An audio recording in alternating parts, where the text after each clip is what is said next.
எல்லாருக்கும் நமஸ்காரம். இன்னைக்கு தசகம் 49ல 6லிருந்து 10 வரைக்கும் இருக்கக்கூடிய ஸ்லோகங்களை பார்க்க போறோம். 6வது ஸ்லோகத்துல அங்க வீடுகள், இப்ப இவெல்லாம் வீடு கட்ட ஆரம்பிக்கணும் இல்லையா? முன்னாடி மாட்டுக்கு இடம் கொடுத்துட்டா, இப்ப வீடு கட்டி இவாளுக்கு வேணும்ல, அந்த வீடை தனித்தனியா கட்டுறா. அந்த வீடோட அமைப்பும் எப்படி இருக்கான், பிறைச்சந்திரனோட அமைப்புல வீடுகள் எல்லாம் கட்டிக்கிறா இவாள்லாம். அதுல அவ ஒரு ஃபேமிலி அங்க போய் இருக்கிறதுக்கு ஆரம்பிக்கிறா.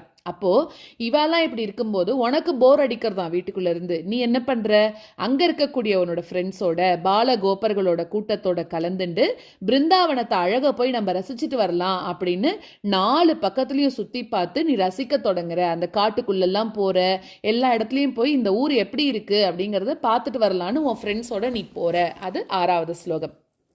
7வது ஸ்லோகத்துல அன்னப்பறவைகள் அது நிறைய இருக்கான். அந்த அன்னங்கள் இசைக்கக்கூடிய ஒளி அது எப்படி இருக்குன்னா, நல்ல அறிவா பேசக்கூடிய பேச்சு மாதிரியும், தாமரை பூக்களையே என்னைக்குமே புன்னகை பூத்த முகமாகவும் வச்சுண்டு வளைஞ்சு வளைஞ்சு வரக்கூடிய பாதையில பாஞ்சு ஓடக்கூடிய நல்ல நீரோட கூடின அந்த காளிந்தி நதியை நீ பார்க்கற அப்படிங்கிறா. அதாவது என்ன அப்படின்னாக்க, அன்னத்தோட ஒளி இருக்கு, அதே மாதிரி நதியோட ஒளி, இது எல்லாம் சேர்த்து அந்த இடத்துல ரொம்ப ரம்யமா கேட்கறது அப்படின்னு சொல்றா. அந்த நதியோட சவுண்டே ஒரு மாதிரி இருக்கும் இல்லையா? இப்படி அவர் காட்டெல்லாம் பார்க்கணும்னு போயிட்டு இருக்கிற போது அன்னத்தோட சவுண்டு கேட்கிறார், நதியோட சவுண்ட், அந்த தண்ணியோட சலசலன்னு சவுண்டு, அதெல்லாம் பிருந்தாவனத்தை இன்னும் அழகா ஆக்கிறதாம். இது 7வது ஸ்லோகம். 8வது ஸ்லோகத்துல என்ன சொல்றான்னா, இன்னும் நிறைய விலங்குகள்லாம் இருக்குங்க அப்படிங்கிறா. என்னெல்லாம் இருக்கு, மயில்கள் இருக்கு, அதாவது கேக்கா அப்படின்னு சொல்லக்கூடிய ஒரு அகவல் சவுண்டு, அதுவும் ரத்தினங்களோட அந்த ஒளி வீசக்கூடிய கதிர்களால பல வகையான நிறங்களோட அந்த பிரம்மலோகத்தையே தொடக்கூடிய அளவுக்கு உயர்ந்த சிகரங்களோட கூடின அந்த கோவர்தன மலை, அதை நீ இப்ப பாக்குற அப்படின்னு 8வது ஸ்லோகம். 9வது ஸ்லோகத்துல நீ அந்த இடைச்சிறுவர்களோட காட்டுல 4 பக்கத்துலயும் நீ போயின்னு இருக்க. அப்போ உன்கிட்ட ரொம்ப அன்போட இருக்கக்கூடியவ மாதிரி நீ போன இடம் எல்லாமே எப்படி இருக்கு, உன்னையே சுத்தி வந்துட்டு இருந்த அந்த காளிந்தனோட மகளா இருக்கக்கூடிய யமுனைய நீ பாக்குற. யமுனை வளைஞ்சு வளைஞ்சு வளைஞ்சு வளைஞ்சு போறதான், எல்லா இடத்துலயும் யமுனை இருக்கு. அது பாக்குறதுக்கு எப்படி இருக்குன்னா, உன்மேல ஒரு காதல் கொண்ட பெண் எப்படி தலையை குனிஞ்சுண்டு ஒரு வெக்கம் வந்தா ஒரு மாதிரி அந்த காலை வச்சு இப்படி இப்படி பண்ணிட்டு இருப்பா இல்லையா லேடிஸ் எல்லாம், தலையை குனிஞ்சுண்டு, அதே மாதிரி யமுனை இப்படி இப்படி வளைஞ்சு போறது எப்படி இருக்குன்னா, ஏன்னா பின்னாடி நம்ம யமுனை கல்யாணம் பண்ணி காளிந்தி பெருமாளை கல்யாணம் பண்ணிக்க போறா இல்லையா? ஸோ அதுக்காக ஏற்கனவே இவளுக்கு அந்த கண்ணன் மேல ஆசை இருக்கு அப்படிங்கறத சொல்ற மாதிரி இங்க சொல்றார். நீ போன இடம்லாம் அந்த யமுனை நதியும் வளைஞ்சு வளைஞ்சு போறது அப்படின்னு அர்த்தம், அப்படி சொல்றா. 10வது ஸ்லோகத்துல மாடுகளுக்கெல்லாம் இன்பம் கொடுக்கக்கூடியதா இருக்கக்கூடிய அந்த பிருந்தாவனத்துல நீ கண்ணுக்குட்டிய மேய்க்கிறதுல ரொம்ப ஆசையோட கூட பலராமனோடையும் இடைச்சிறுவர்களோடையும் சேர்ந்து அந்த மாடுகளை நீ மேய்ச்சின்னு இருந்த. அப்படிப்பட்ட நீ தான் என்ன என்னோட பிணியிலிருந்து காக்கணும் அப்படின்னு சொல்லி 10வது ஸ்லோகத்துல சொல்றார். நம்ம மேற்கொண்டு ஸ்லோகங்களை பார்க்கலாம். நவாக நிர்வியூட நிவாச பேதேஷு அசேஷ கோபேஷு சுகாசிதேஷு வனஸ்ரீயம் கோப கிஷோரபாலி விமிஸ்ரிதஃப் பரியக் அலோகதாஸ்த்வம். நவாக நிர்வியூட நிவாச பேதேஷு அசேஷ கோபேஷு சுகாசிதேஷு.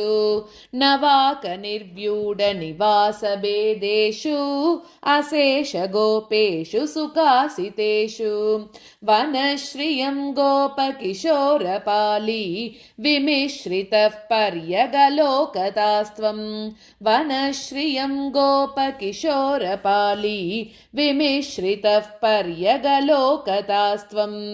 நவாக நிர்வியூட நிவாச பேதேஷு அசேஷ கோபேஷு சுகாசிதேஷு வனஸ்ரீயம் கோப கிஷோரபாலி விமிஸ்ரிதஃப் பரியகலோகதாஸ்த்வம். நவாக நிர்வியூட நிவாச பேதேஷு அசேஷ கோபேஷு சுகாசிதேஷு வனஸ்ரீயம் கோப கிஷோரபாலி விமிஸ்ரிதஃப் பரியகலோகதாஸ்த்வம். அரால மார்கா கத நிர்மலாபாம் மரால கூஜா கிருத நர்மலாபாம் நிரந்தரஸ்மேர சரோஜவக்த்ராம் கலிந்த கன்யாம் சமலோகயஸ்த்வம். अरालमार्गागतनिर्मलापां मरालकूजाकृतनर्मलापाम् अरालमार्गागतनिर्मलापां मरालकूजाकृतनर्मलापां निरन्तरस्मेरसरोजवक्त्रां कलिन्दकन्यां समलोकयस्त्वं निरन्तरस्मेरसरोजवक्त्रां कलिन्दकन्यां समलोकयस्त्वम् अरालमार्गागतनिर्मलापां मरालकूजाकृतनर्मलापां निरन्तरस्मेरसरोजवक्त्रां कलिन्दकन्यां समलोकयस्त्वम् अरालमार्गागतनिर्मलापां मरालकूजाकृतनर्मलापां निरन्तरस्मेरसरोजवक्त्रां कलिन्दकन्यां समलोकयस्त्वम् मयूरकेकाशतलोभनीयं मयूकमाला शबलं मणीनां विरिञ्चलोकस्पृशमुच्चशृङ्गैः गिरिं च गोवर्धनम् ऐक्षतास्त्वम् मयूरकेकाशतलोभनीयं मयूकमाला शबलं मणीनां मयूरकेकाशतलोभनीयं मयूकमाला शबलं मणीनां विरिञ्चलोकस्पृशमुच्चशृङ्गैः गिरिं च गोवर्धनमैक्षतास्त्वं विरिञ्चलोकस्पृशमुच्चशृङ्गैः गिरिं च गोवर्धनमैक्षतास्त्वम् मयूरकेकाशतलोभनीयं मयूकमाला शबलं मणीनां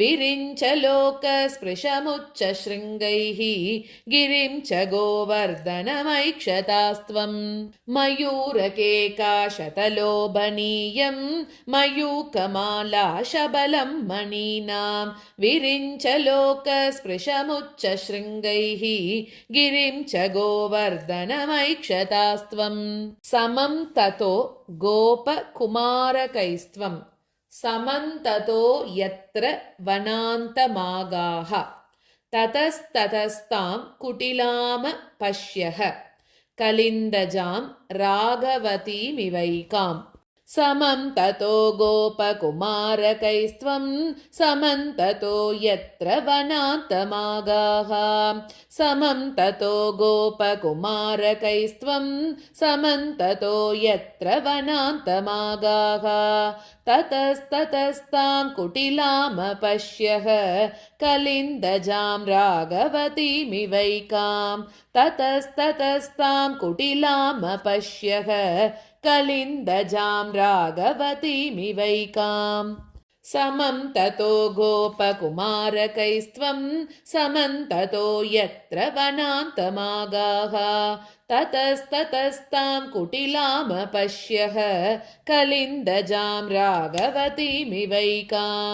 समं ततो गोपकुमारकैस्त्वं समं ततो यत्र वनान्तमागाः ततस्ततस्तां कुटिलामपश्यः कलिन्दजां राघवतीमिवैकाम् तथा विधेऽस्मिन् विपिने पशव्ये समुत्सुको वत्स घनप्रचारे चरन् सरामोत कुमारकैस्त्वं समीरगेहाधिप पाहि रोगात् तथा विधेऽस्मिन् विपिने पशव्ये समुत्सुको वत्स गणप्रचारे तथा विधेऽस्मिन् विपिने पशव्ये समुत्सुको वत्स गणप्रचारे चरन् सरामोत कुमारकैस्त्वं समीरगेहाधिप पाहि रोगात् चरन् सरामोत